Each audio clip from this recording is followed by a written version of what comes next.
కూడా దీంట్లో ఉన్నాయి అని చెప్తున్నారు. ఇంకా వీళ్ళు బహుశా బెయిల్ మూవ్ చేస్తారు ఒకసారి కోర్టు ఉత్తర్వు వచ్చాక చూడాలి. సరే, జోగి రమేష్ ఎదురుదాడి కుటుంబాలతో ఆడుకుంటారా? ఇంకా చాలా వీడియోలు ఉన్నాయి, ఈ రకంగా మమ్మల్ని రోడ్డును పెడతారా అని.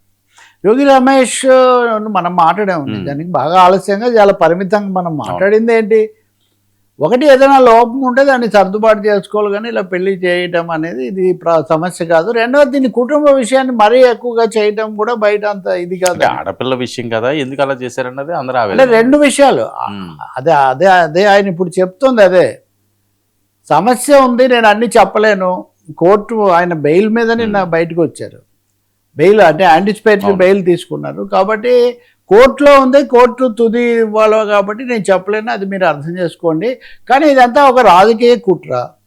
నేను ఎప్పుడు గట్టిగా చంద్రబాబు ప్రభుత్వాన్ని చంద్రబాబుని ఎదుర్కొంటున్నాను కాబట్టి నా మీద కావాలని కక్ష కట్టి చేశారు. ఏ కుటుంబంలో సమస్యలు లేవు అని ఆయన పెద్ద పెద్ద కుటుంబాలను, నిజానికి పేర్లు ప్రస్తావించాల్సిన అవసరం లేదు కానీ ఆయన ప్రస్తావిస్తున్నారు. రామారావు, అక్కినేని వాళ్ళు, లేకపోతే ఇంకా ఇట్లాంటివన్నీ కూడా ఎవరి ఇళ్లలో లేవు, ఇంట్లో దాన్ని తీసుకొని మీరు అది చేస్తారా? వాళ్లకు మేము మంచిగానే బాధ్యత కలిగి పెళ్లి చేసాం, చేసిన తర్వాత నెలలో వాళ్ళకి విభేదాలు వచ్చి విడిపోయారు.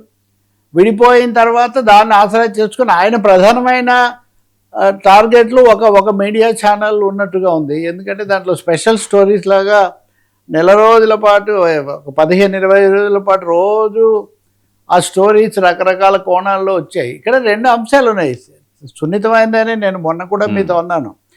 పెళ్లి చేయటము, ఇంకో కుటుంబాన్ని ఒక అమ్మాయికి సమస్య రావటము, లేకపోతే కట్నాలు డబ్బులకు సంబంధించిన అంశాలు రావటం అదొక భాగం. శారీరకమైన లోపం ఉందా లేదా, లేదా మానసికమైన లోపం ఉందా లేదా, దాన్ని ఎగతాళి చేసే విధంగా మాట్లాడటం, దాని మీద ఎక్కువగా ఫోకస్ పెట్టడం, కొంతమంది అది పెట్టారు. రాజకీయంగా చేసిన వాళ్ళు వేరు. ఇప్పుడు ఒక మూడో డైమెన్షన్ కూడా తీసుకొచ్చాడు జోగి రమేష్.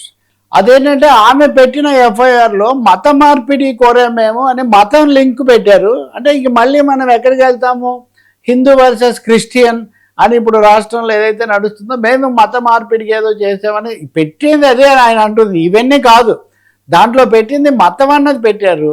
మతం ఏముంది, అందరి దేవుళ్ళని పూజిస్తాం, దాంట్లో తప్పేముంది, మేము మా ఆవిడ బైబిల్ చదువుతుంది, లేకపోతే మేము తిరుపతికి వెళ్తాము, కనకదుర్గమ్మ దగ్గరికి వెళ్తాము, ఇంకో దేవుడిని కూడా పూజించకూడదని రాజ్యాంగంలో ఎక్కడైనా రాస్తుందా? దీని ఆధారంగా మీరు మతపరంగా వెళ్తారనేది ఒకటి. రెండవది, కుటుంబాల వారీగా సమస్యలు ఉంటే వాటిని మీరు పెంచుతారా? మూడవది, ఈ అమ్మాయి అంటే తన కోడలు మేఘన వసంత కృష్ణ ప్రసాద్ను, అంటే తెలుగుదేశం పార్టీ వాళ్ళ పోటీ అభ్యర్థి వీళ్ళిద్దరికి ఎప్పుడు నడుస్తూ ఉంటుంది కదా, ఆయన్ను కలుసుకున్న వీడియో, అంటే ఆయనతో కలిసి మాట్లాడారు, మొత్తం తల్లిదండ్రులతో కలిసి ఒక వీడియో ఆయన చూపించారు. నేను ఎక్కువగా చూపించాను కానీ నా దగ్గర చాలా వీడియోలు ఉన్నాయి. ఇదంతా ఒక పథకం ప్రకారం నా నోరు నొక్కడానికి, నా గొంతు నొక్కడానికి చేసినటువంటి పని అనే ఆరోపణ, ప్రత్యారోపణ లేదా ఎదురుదాడి ఆయన చేస్తున్నారు. మూడవది, నేను చెప్పలేక కాదు, ఇంకా నా దగ్గర చాలా సమాచారం ఉందో నేను తగిన సమయంలో చెప్తాను. అంటే ఇది కూడా నా కుటుంబం ఉంది కాబట్టి నేను ఇలా మాట్లాడుతున్నాను, ఇంకో విధంగా అయితే నా భాష వేరుగా ఉండేది, అంటే ఇంకా తగ్గేదే లేనరు అనే జోగి రమేష్ గట్టిగా ఆ మెసేజ్ చెప్పదలుచుకున్నాడు. రెండవది, ఆయన చెప్తుంది ఏంటంటే కుటుంబాల్లో చాలా సమస్యలు ఉంటాయి. ఇప్పుడు ప్రధానమైన చర్చ మీడియాలో మరి కొంతమంది ప్రత్యేకించి కేంద్రీకరించి చేసిన అంశం ఏదైతే ఉందో దాంట్లోకి ఆయన ఏం పోలేదు. దాంట్లోకి పోకపోవడానికి సమస్య ఉండొచ్చు, అంటే చెప్పడానికి సంబంధించింది, లేకపోతే రెండవది కోర్టు ముందు ఉంది కాబట్టి చెప్పకూడదు అనే కారణం కూడా కావచ్చు. సో రాజకీయ కోణము, వ్యక్తిగత కక్ష, తనను దెబ్బతీయాలన్న కోణంతోనే ఇదంతా చేశారు అన్నదైతే ఆయన చెప్తున్నారు. ఇక చివరి నాలుగోది, వాళ్ళకి విభేదాలు వచ్చే విడిపోయారు. ఇంకా అందులో ఆ విభేదాల స్వభావం ఏంటి, అవి వ్యక్తిగతమైనవి, కుటుంబ సంబంధమైనవి కదా, ప్రతి కుటుంబంలో సమస్యలు ఉంటాయి. ఈ సమయంలో అనవసరంగా ఆంధ్రప్రదేశ్ అసెంబ్లీకి సంబంధించిన ఒక ప్రస్తావన కూడా తీసుకొచ్చారు. అసెంబ్లీలో అన్నారో లేదో తెలియదు కానీ దాని మీద ఇంత రభస చేసిన వాళ్ళని ఇవన్నీ కూడా మళ్ళీ పెంచుతున్నారు. ఇప్పుడు ఒకవైపు లేదు, అటువైపు వాళ్ళు తప్పు చేశారు ఇది అంటూ మళ్ళీ దీన్ని పెంచడం మటుకు నిజంగా ఫ్యామిలీ డిస్ప్యూట్ అయితే ఫ్యామిలీ వ్యవహారంగా దీన్ని చూసుకోవాల్సి ఉంటుంది. రాజకీయంగా రమేష్కు లేకపోతే వసంత కృష్ణ ప్రసాద్కు స్థానికంగా ఉండే ఘర్షణ, నిరంతర యుద్ధం, ఇంకా అది అందరికీ తెలుగు వాళ్ళకు రాష్ట్రంలో వాళ్ళందరికీ తెలిసినటువంటి అంశమే. కానీ అసలు ఏమీ తప్పు లేదా లోపము పొరపాట్లు మీన్ దాన్ని నిర్ణయాలు తీసుకోవడంలో ఎక్కడ పొరపాట్లు జరగలేదా అన్నదైతే దాటేస్తూ ఉన్నారు. అంతవరకు అవి భవిష్యత్తులో కోర్టు తీర్పు వచ్చిన తర్వాతనే మనకు పూర్తిగా అర్థమవుతుంది. మూడవది వాళ్ళు ఏం చేస్తారు, ఇప్పుడు వాళ్ళ స్పందన కూడా మనం తీసుకోవాలి, కుటుంబ విషయం కదా. ఇప్పుడు ఒకవైపు నుంచి వీళ్ళు చెప్తున్నారు. మూడవది లోకేష్ను ప్రత్యేకించి టార్గెట్ కూడా చేశారు. లోకేష్ ఇక్కడెక్కడో మీటింగ్లోకి వచ్చి ఈ విషయాలు ప్రస్తావించి మాట్లాడారు. రెడ్ బుక్ ఇవన్నీ ఉపయోగించడం వల్ల ఇలా జరుగుతుంది, నాకు కూడా ఒక రోజు వస్తుంది, ఒక రోజు వస్తుంది అంటే నేను ఏదో చేస్తాననే కాదు అని మళ్ళీ జాగ్రత్తగా మళ్ళీ. కానీ నేను పూర్తి నిజాలు చెప్పి ఎవరెవరు ఏంటో బయట పెట్టే రోజు ఒకటి వస్తుంది అని ఆయన ఏమాత్రం ఇదేమి తగ్గదు. వీటిలాంటి వాటితో నా కొడుకును కూడా అరెస్ట్ చేశారని ఒక విషయం చెప్పాడు. నన్నే కాదు నా కొడుకును అందరిని అరెస్ట్ చేసి 3 జైళ్ళు తిప్పారు, 3 నెలల పాటు మీరు చేశారు, అయినా మేమేమి భయపడలేదు కదా. అంటే కొడుకు తనతోనే ఉన్నాడు అన్న ఒక మాట. ఈ అంశంలోనా? ఈ అంశం గురించి కోర్టులో ఉంది, కొంత మీకు చెప్పను. దాన్ని ఉపయోగించుకొని నా మీద దుష్ప్రచారం చేయడం, అరెస్ట్ చేసింది ఏదో రాజకీయమైన కేసు, ఏదో ఆరోపణ మీద చేశారు, వేరే ఆరోపణ మీద. దీని మీద ఆమె కేసు వేసేది. ముందు మీరు అడిగారు కాబట్టి ముందు నా కొడుకు విడాకుల కోసం దాఖలు చేశాడు. నా కొడుకు విడాకులు కోరిన తర్వాత ఆమె పోలీస్ స్టేషన్లో ఎఫ్ఐఆర్ పెట్టిందని ఇప్పుడు ఆయన చెప్తుంది. అది మిగతా మీడియాలో జరిగిన రసవత్తరమైన చర్చలు లేకపోతే కొన్ని ఇబ్బందికరమైన అంశాలు వాటి వల్ల కాదు, వాళ్ళ మధ్య విభేదాలు వచ్చాయి. అతను విడాకులు కోరాడు, విడాకులు కోరితే ఇవన్నీ కూడా తీసుకొని వచ్చారు. ఇలాంటి వాటితో మీరు చెలగాటం ఆడతారా, నా ఇంట్లో చిచ్చు పెట్టి మీరు ఆనందించాలనుకుంటారా అనే దాంతో ఆయన చంద్రబాబు మీద కానీ ఇతరుల మీద కానీ నేనేం తగ్గేవాడిని కాదు, చూపిస్తాను నేను మీకు అందరికీ అనే పద్ధతిలో మాట్లాడుతున్నాను. మూడవది మీడియా కూడా కొన్ని అందరినీ అనడం లేదని కూడా జాగ్రత్త తీసుకున్నాను. కొన్ని మీడియా సంస్థలు కొంతమంది ప్రత్యేకించి దీన్ని అవకాశంగా తీసుకొని ఇష్టానుసారం మాట్లాడడం, ఇదంతా చేయటం.